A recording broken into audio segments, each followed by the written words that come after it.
سنت اور سلام کا جواب دینا ہے واجب۔ السلام علیکم۔ آپ کے علاقے میں 2 مرتبہ سلام کرنا پڑتا ہے، تب بمشکل 1 مرتبہ جواب ملتا ہے۔ اللہ تعالیٰ آپ کو سلامت رکھے۔ السلام علیکم۔ چونکہ یہ ایک مدرسے کا جلسہ ہے اور مدرسہ فیضان مصطفیٰ کے 29 جنوں یہ کانفرنس رکھی گئی ہے، تو مدرسے کے جلسے میں بیٹھ کر آپ کا قوت حافظہ یادداشت بہت تیز ہے اور سبق یاد کرنے کی صلاحیت آپ کی بہت اچھی ہے۔ السلام علیکم۔ آپ نے سبق یاد کر لیا، اللہ تعالیٰ آپ کو سلامت رکھے۔ میں سوچتا یہ ہوں کہ رات کے اس آخری حصے میں مجھے وقت دیا گیا ہے، 1:30 بج رہا ہے۔ اب میں لمبا چوڑا عربی میں خطبہ پڑھوں، پھر قرآن کریم کی کسی نہ کسی آیت کا انتخاب کروں، پھر میں اس کا شان نزول بیان کروں، پھر اس کا ترجمہ بیان کروں، پھر اس کی تفسیر بیان کروں، پھر آنے والی تقریر کے لیے کچھ تمہید بیان کروں، پھر کچھ اشعار کا انتخاب کروں، اس کے بعد اب جا کر تقریر کا نمبر آتا ہے۔ تو جب میں یہی سب کرتا رہوں گا تو تقریر کب کروں گا؟ اس لیے میں نے آج فیضان مصطفیٰ کانفرنس میں یہ فیصلہ کیا کہ آج میں بغیر کسی تمہید کے اپنی تقریر کا آغاز کروں گا، تاکہ تمہیدی کلمات پیش کرنے میں جو وقت صرف ہو وہ بھی تقریر میں لگ جائے۔ مولانا سید شاہ خواجہ عبدالسبحان صاحب نے مدرسہ فیضان مصطفیٰ قائم فرمایا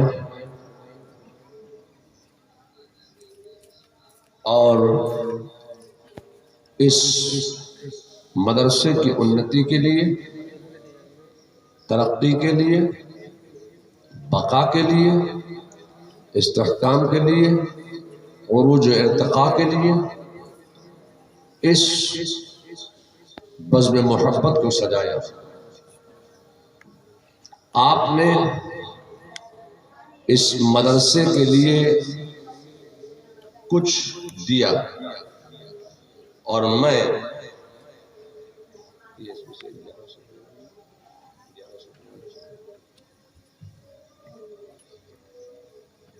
آپ نے کچھ مدرسے کے لیے دیا ہے، تو اب میری تقریر کے دوران جو بھی آپ دیں گے وہ میں مدرسے ہی کو پیش کر دوں گا۔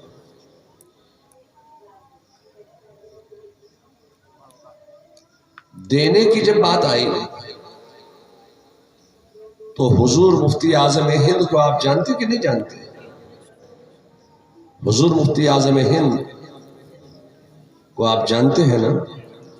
اعلیٰ حضرت فاضل بریلوی کے چھوٹے صاحبزادے ہیں۔ تشریف فرما ہے گھر میں، ایسے عالم میں دروازے پر کسی نے دستک دیا، کھٹکا کیا، نوک کیا،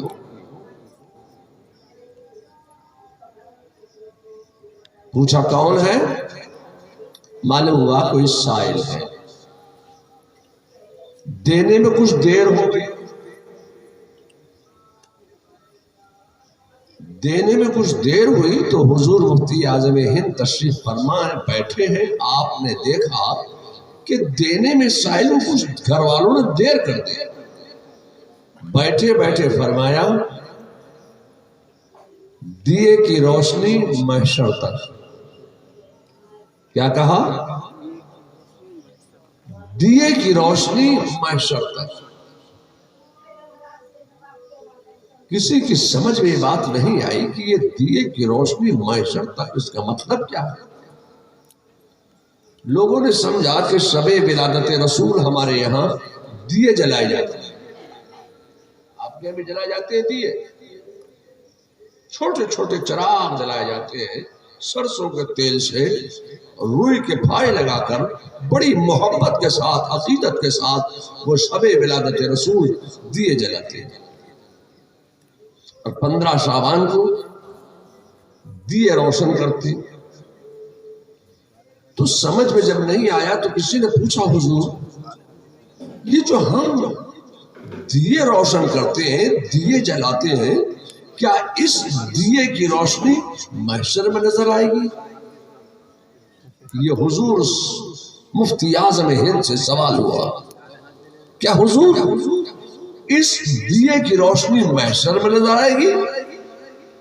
فرمایا وہ دیا نہیں بلکہ یہ دیا جو تم نے یہاں دیا، جو یہاں علماء کو دیا، جو غرباء کو دیا، جو سادات کو دیا، جو طلباء کو دیا، جو مساکین کو دیا، جو یتیموں کو دیا، جو بیواؤں کو دیا، جو بے سہارا لوگوں کو دیا، جو تم نے یہاں دیا، اس دیے کی روشنی محشر میں نظر آئے گی۔ تو آپ نے مدرسے کو جو دیا، جتنا دیا، اس دیے کی روشنی آپ کو محشر میں نظر آئے گی۔ جب حضور مفتی اعظم ہند کی بات آ ہی گئی ہے تو پھر حضور مفتی اعظم ہند کے یہاں کا عالم یہ تھا کہ کسی نے کچھ طلب کیا، دینے میں دیر ہوئی، فرمایا توے کی جھنکار محشر تک۔ کیا کہا؟ توے کی جھنکار محشر تک۔ کسی کی سمجھ میں نہیں آیا کہ یا اللہ یہ کیا بات ہے، یہ تو کھانے کی بات ہو رہی ہے۔ سائل نے سوال کیا ہے کھانے کا اور یہ فرما رہے ہیں کہ توے کی جھنکار محشر تک۔ تو پوچھا حضور یہ توے کی جھنکار محشر تک، اس کا مطلب کیا ہے؟ تو حضور مفتی اعظم ہند فرماتے ہیں کہ جو تم نے یہاں پر روٹی پکائی، یہاں تو روٹی کم پکتی ہے، بھات زیادہ پکتا ہے، چاول زیادہ پکتا ہے۔ فرمایا یہاں جو تم نے روٹی پکائی، توے پر ڈالی، تو توے پر پڑنے کے بعد روٹی جب توے پر پڑتی ہے تو روٹی میں ایک جھنکار پیدا ہوتی ہے، تم کان لگا کو بھی سنو گے تو تمہیں یہاں سنائی نہیں دے گی۔ فرمایا کہ جو توے پر تم نے روٹی ڈالی، پکائی ہے اور غریبوں کو کھلایا، مسکینوں کو کھلایا، یتیموں کو کھلایا، بیواؤں کو کھلایا، بے سہارا لوگوں کو کھلایا، علماء کو کھلایا، طلباء کو کھلایا، سادات کو کھلایا، اپنے رشتہ داروں کو کھلایا، اپنے کنبے داروں کو کھلایا، عزیزداروں کو کھلایا، جو تم نے یہاں کھلایا تو توے کی جھنکار روٹی کے پکنے کے وقت جو پیدا ہوئی ہے، اس جھنکار کی آواز، توے کی جھنکار آپ کو محشر میں سنائی دے گی۔ اگر چاہتے ہو کہ تم توے کی جھنکار محشر میں سنو تو اپنے رشتہ داروں کو، اپنے پڑوسیوں کو، اپنے کنبے داروں کو، علماء کو، طلباء کو کھانے کھلاؤ، اللہ تعالیٰ کو کھانے کھلانا بہت پسند ہے۔ جب بات کھانے کی آ گئی تو مجھے سیدنا شیخ عبد القادر جیلانی یاد آ گیا۔ اگر سید شاہ خواجہ عبد السبحان صاحب اجازت دے تو عرض کر دو۔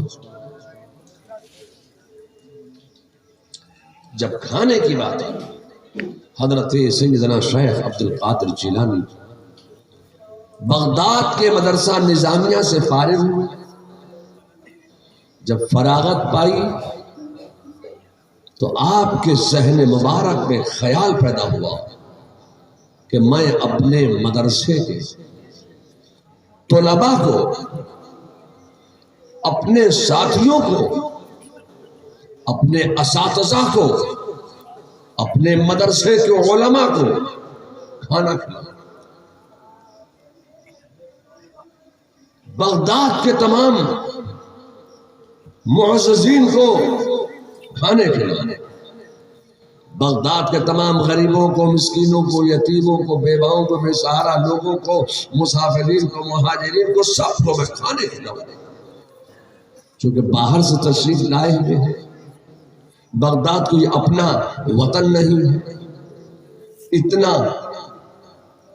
اتنی دولت بھی نہیں ہے کہ سارے بغداد کی عوام کو کھانے کھلائیں، مگر آپ کے دل میں ایک خواہش تھی، ایک تمنا تھی، ایک آرزو تھی کہ میں اپنے مدرسے کے طلباء کو کھانے کھلاؤں، علماء کو کھانے کھلاؤں، غرباء کو کھانے کھلاؤں۔ آپ نے ایک دن کا انتخاب کیا۔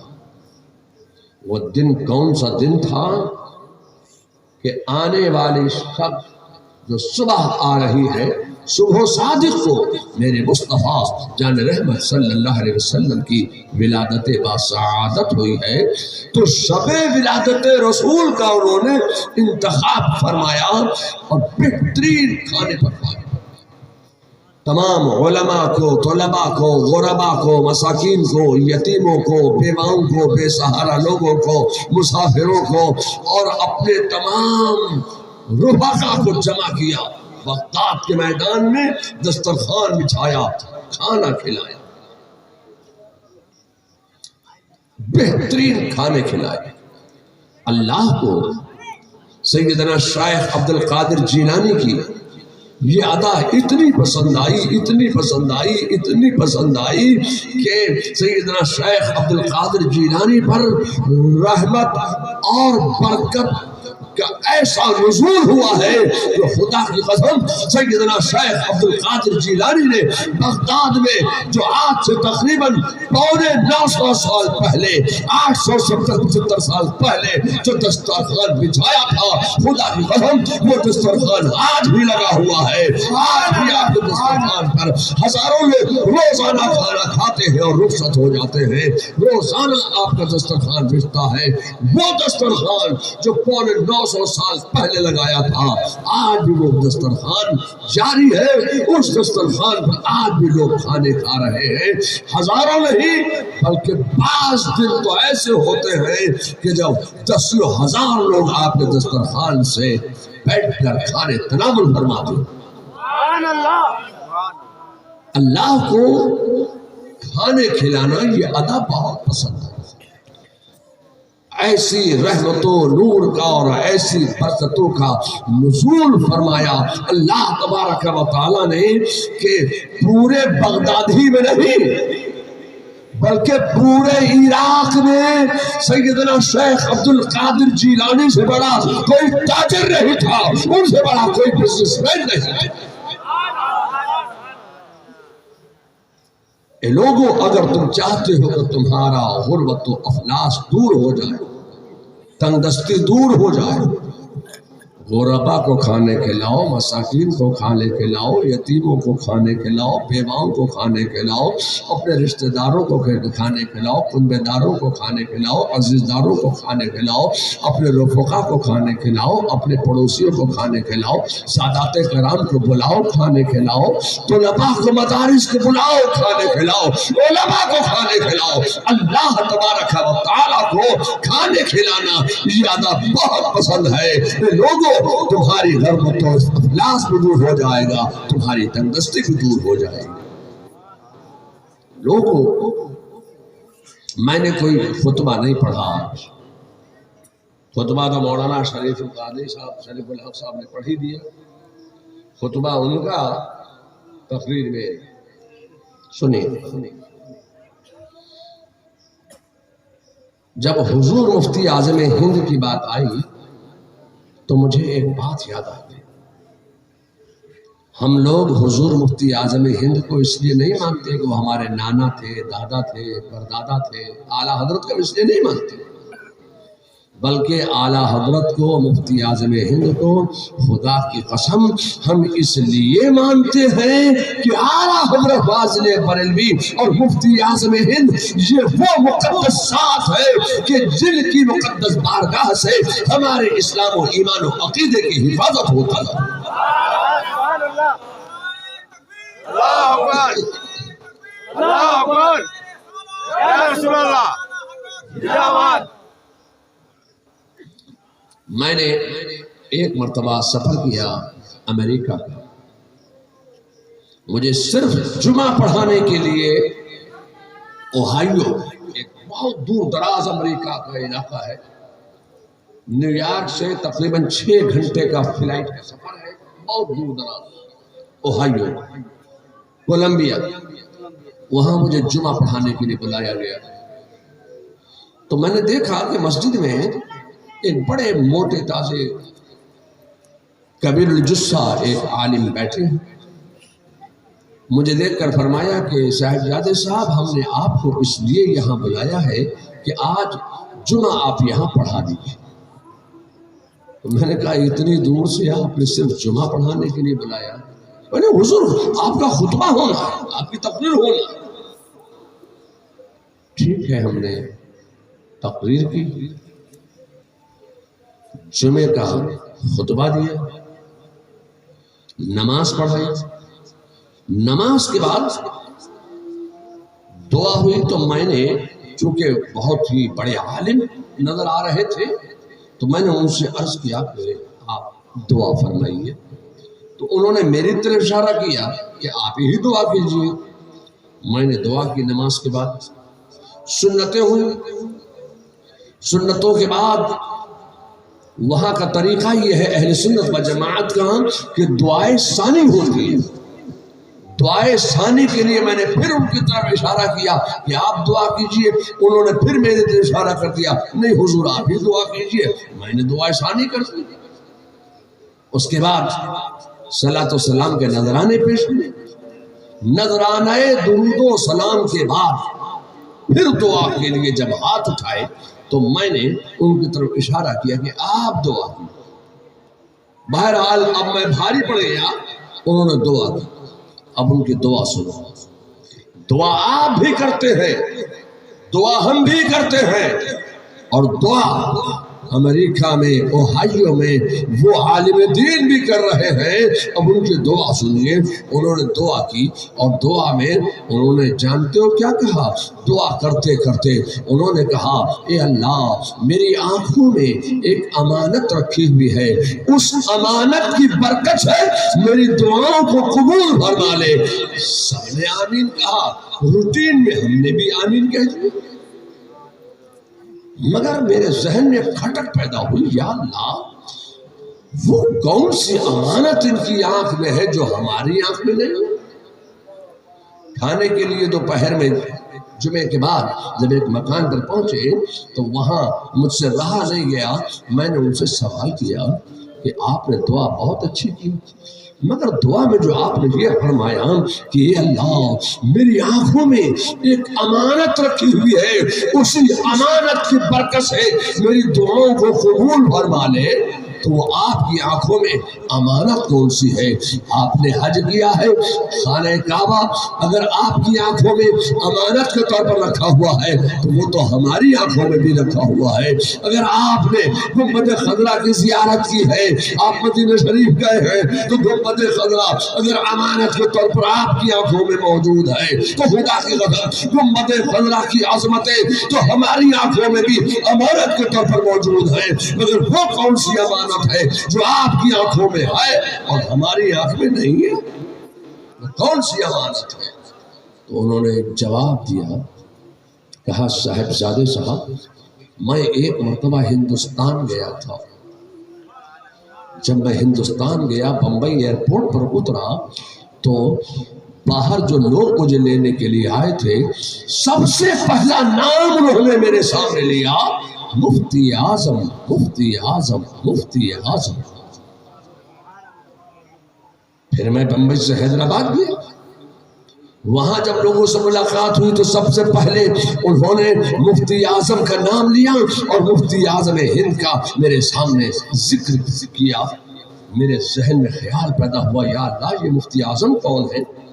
کہا کہ میں حیدرآباد سے احمد آباد گیا تو وہاں بھی ایک ہی نام میرے سامنے آیا، مفتی اعظم، مفتی اعظم، مفتی اعظم۔ میں وہاں سے پھر راجکوٹ، جام نگر اور کچھ کے علاقے کا میں نے دورہ کیا، جہاں جہاں میں جاتا لوگوں سے ملاقات ہوتی، چاہے عوام سے، چاہے خواص سے، چاہے علماء سے، سب ایک ہی نام لیتے تھے میرے سامنے، مفتی اعظم۔ تو مجھے ان کی زیارت کا شوق پیدا ہوا، میں نے لوگوں سے پوچھا یہ مفتی اعظم کون ہے؟ تو کہا کہ یہ اعلیٰ حضرت کے چھوٹے صاحبزادے ہیں۔ میں نے پوچھا کیا وہ حیات ہے؟ تو انہوں نے بتایا کہ ہاں ابھی باقاعدہ حیات ہے۔ مجھے ان کی زیارت کا شوق پیدا ہوا، میں بریلی پہنچا، عصر کا وقت ہو چکا تھا۔ میں جب رکشا پہنچی سودادران میں دیکھا کہ ایک نحیف بزرگ اور ایک کمزور شخصیت جا رہی ہے جن کے ہاتھ میں پانی کا لوٹا ہے، مریدین ہے، خلفاء ساتھ میں ہے، علماء ساتھ میں ہے۔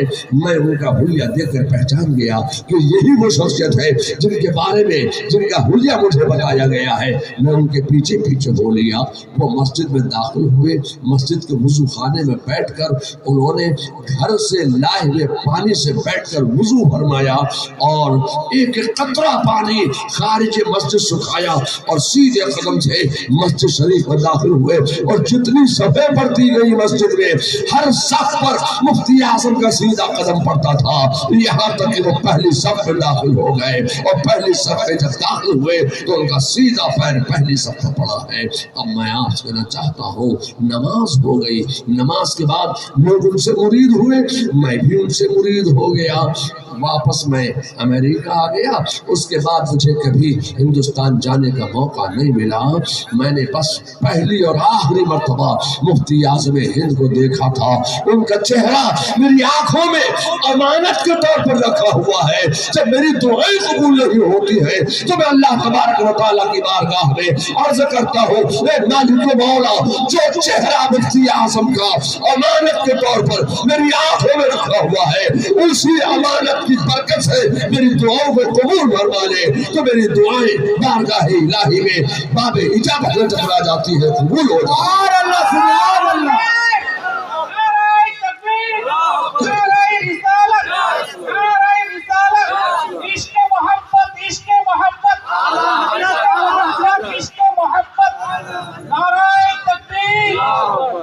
تو ہم حضور مفتی اعظم ہند کو اس لیے مانتے ہیں کہ انہوں نے ہمارے اسلام اور ایمان و عقیدے کی حفاظت فرمائی ہے۔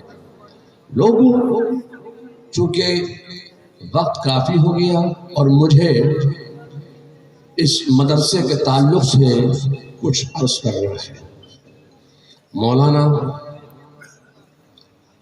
خواجہ عبدالسبحان صاحب مدرس العالی نے آپ کے علاقے میں تشریف لائے اور ادارہ قائم کیا، تو میں سوچنے لگا یا اللہ یہ ادارہ کلیا چک میں انہوں نے قائم کیا، تو اس سے پہلے ادارہ کب قائم ہوا، پھر اس سے پہلے کب قائم ہوا، پھر بریلی شریف کا ادارے کو قائم ہو کے 100 سال سے زیادہ کا عرصہ گزر گئے، اعلیٰ حضرت نے قائم فرمایا، تو اس سے پہلے کس نے قائم کیا، پھر اس سے پہلے کس نے قائم کیا، پھر اس سے پہلے کس نے قائم کیا۔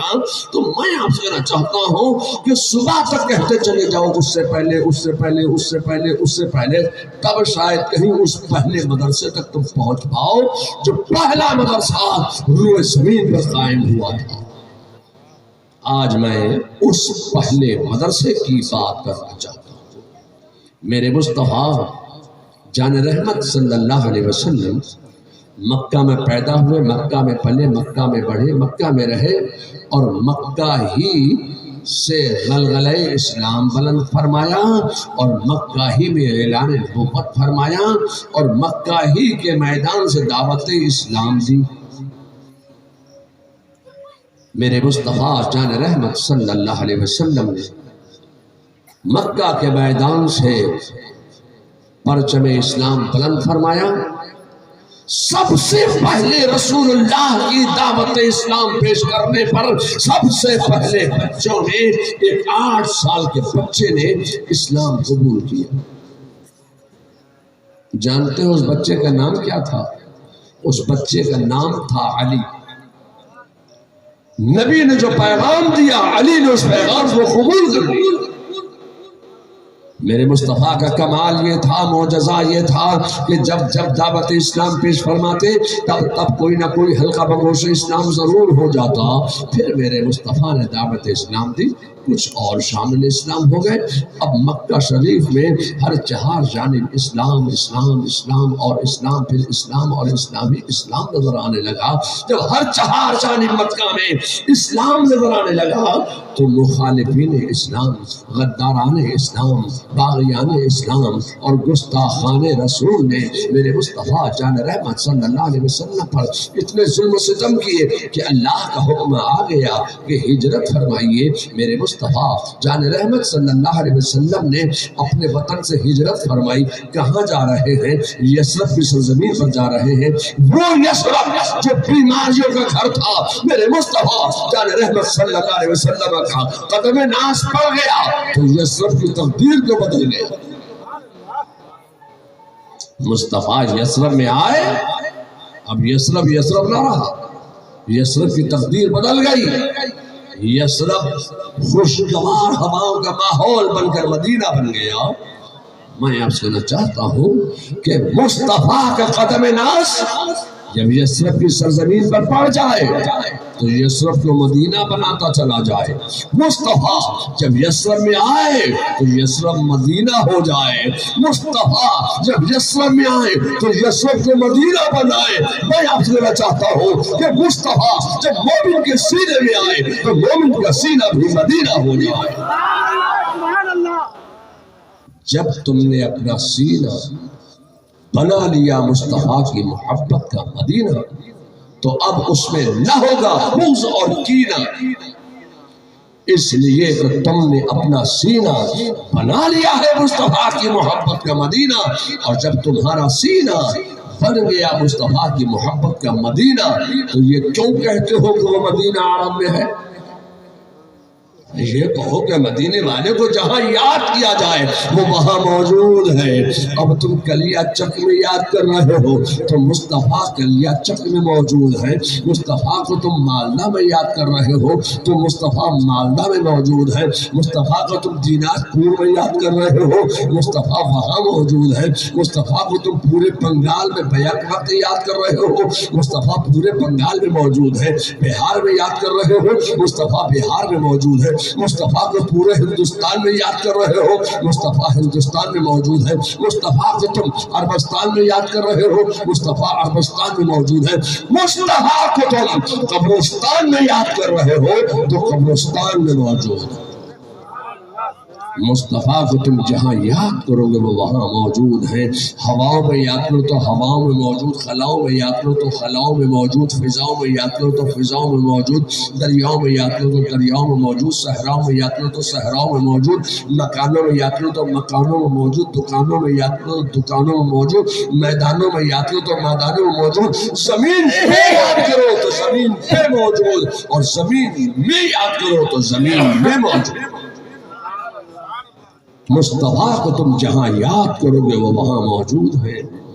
میرے مصطفیٰ نے مدینے کو پسند فرمایا، مدینے میں قیام فرمایا۔ اب مدینے کے میدان کا انتخاب کیا اور مدینے کے میدان میں کھڑے ہو کر پہلی مرتبہ دعوت اسلام دی۔ کچھ شامل اسلام ہو گئے، پھر میرے مصطفیٰ نے مدینے کے میدان میں کھڑے ہو کر دعوت اسلام پیش فرمائی، کچھ اور داخل اسلام ہو گئے۔ پھر میرے مصطفیٰ نے دعوت اسلام دی، کچھ اور شامل اسلام ہو گئے۔ اب مدینے میں اسلام پھیلنے لگا، اب مدینے میں اسلام چمکنے لگا، پھلنے لگا، پھولنے لگا، بڑھنے لگا۔ جب مدینے میں ہر چہار جانب اسلام اسلام اسلام اور اسلام، پھر اسلام اور اسلام ہی اسلام نظر آنے لگا، تو میرے مصطفیٰ کے مقدس ذہن میں ایک خیال پیدا ہوا کہ ان مسلمانوں کی عبادت کے لیے کوئی مسجد تعمیر کی جائے۔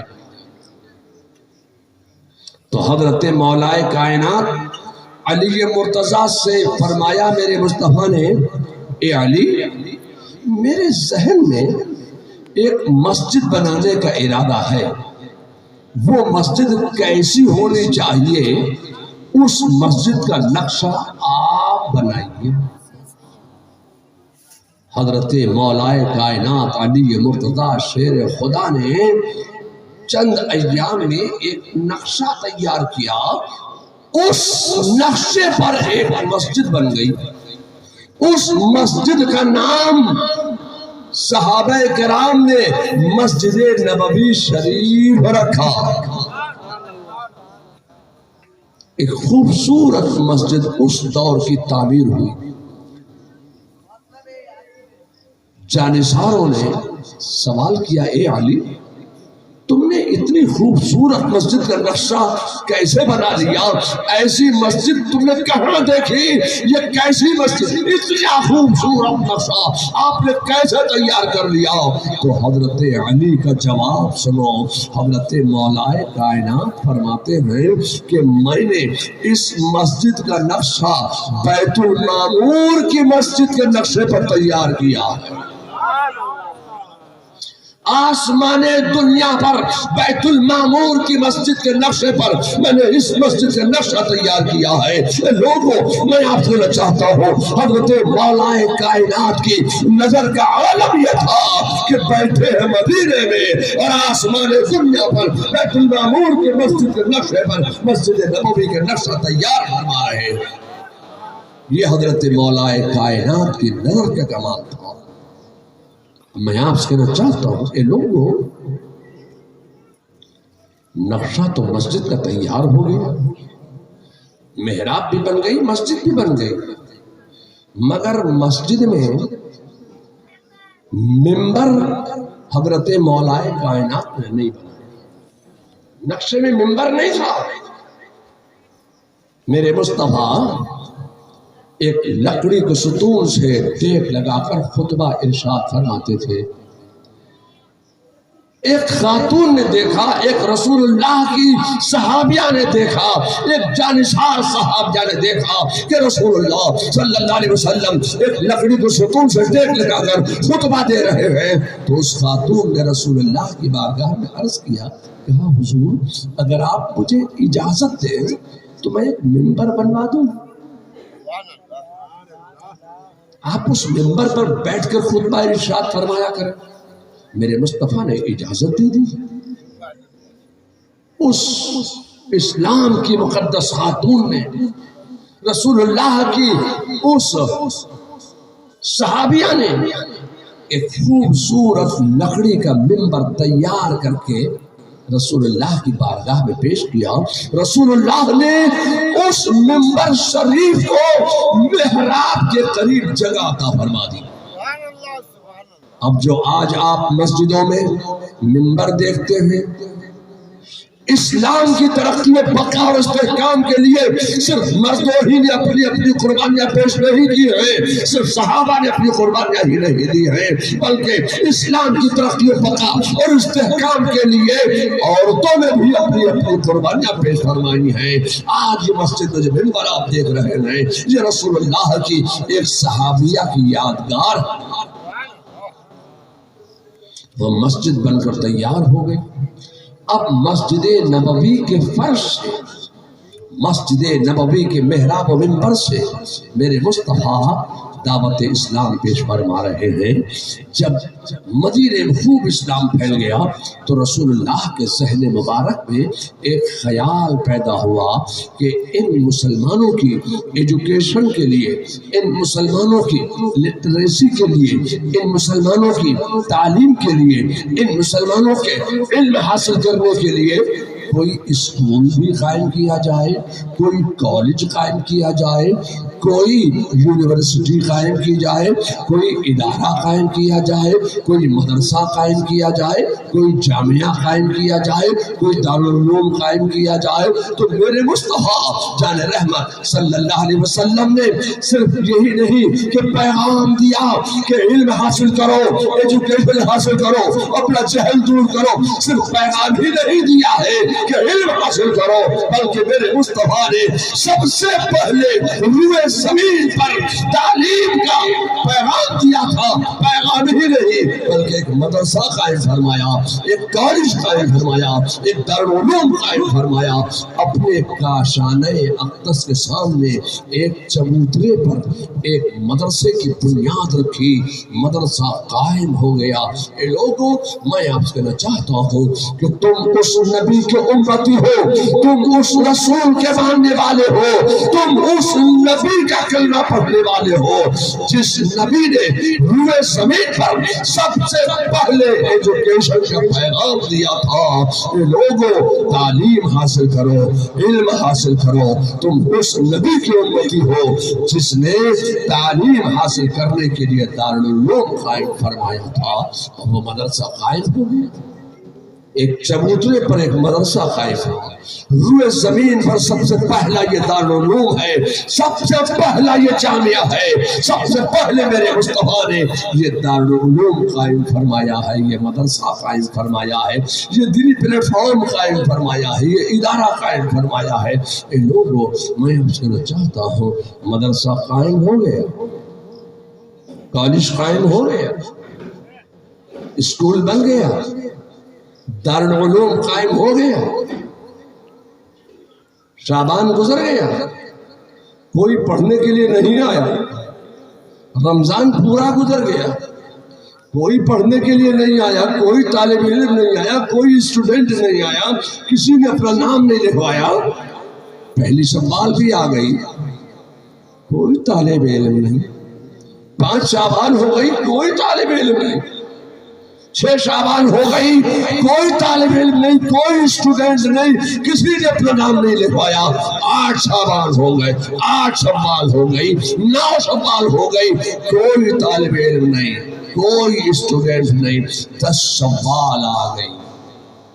10 شوال کو کچھ طلباء، کچھ اسٹوڈنٹس آئے، 10 شوال کو رسول اللہ کے دارالعلوم میں، رسول اللہ کے جامعہ میں، رسول اللہ کے مدرسے میں، رسول اللہ کے کالج میں، رسول اللہ کے اسکول میں جن طلباء نے اپنا نام لکھوایا، 10 شوال کو ان طلباء کا نام ہے اصحاب صفا۔ کیا نام ہے؟ اصحاب صفا۔ معلوم یہ ہوا کہ علوم مصطفیٰ کھلنے کی تاریخ ہے 10 شوال، علوم مصطفیٰ پڑھانے کی تاریخ ہے 10 شوال، مدارس اسلامیہ کے کھلنے کی تاریخ ہے 10 شوال۔ جس تاریخ کو علوم مصطفیٰ کھولا جاتا ہے، جس تاریخ کو علوم مصطفیٰ پڑھایا جاتا ہے، اسی تاریخ 10 شوال کو علوم مصطفیٰ پڑھانے والا احمد رضا پیدا ہو جاتا ہے۔ 10 شوال کو دارالعلوم رسول اللہ کے مدرسے میں پڑھنے کے لیے طلباء آ گئے۔ طلباء تو آ گئے، مگر اب کھلائیں کیا؟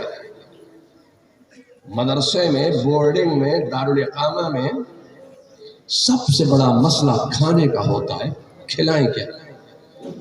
طلباء تو آ گئے، کھلائیں کیا؟ کوئی مطبخ قائم نہیں کیا گیا، کوئی باورچی نہیں رکھا گیا، کوئی کک نہیں رکھا گیا۔ تو رسول اللہ کے مدرسے کے طلباء کے کھانے کی ذمہ داری انصار مدینہ نے لے لی۔ کسی انصار مدینہ نے رسول اللہ کے مدرسے کے ایک طالب علم کے کھانے کی جاگیر اپنے گھر میں لگا لی۔ کسی انصار مدینہ نے رسول اللہ کے مدرسے کے 2 طلباء کے کھانے کی جاگیریں اپنے گھر میں لگا لی۔ رسول اللہ نے اپنے مدرسے کے طلباء کے کھانے کی جاگیریں اپنے گھر میں لگا لی۔ تو اے لوگوں، میں آپ سے چاہتا ہوں کہ مدارس اسلامیہ کے طلباء کے کھانے کی جاگیر اپنے گھر میں لگا لینا۔ یہ سنت صحابہ بھی ہے، سنت مصطفیٰ بھی ہے۔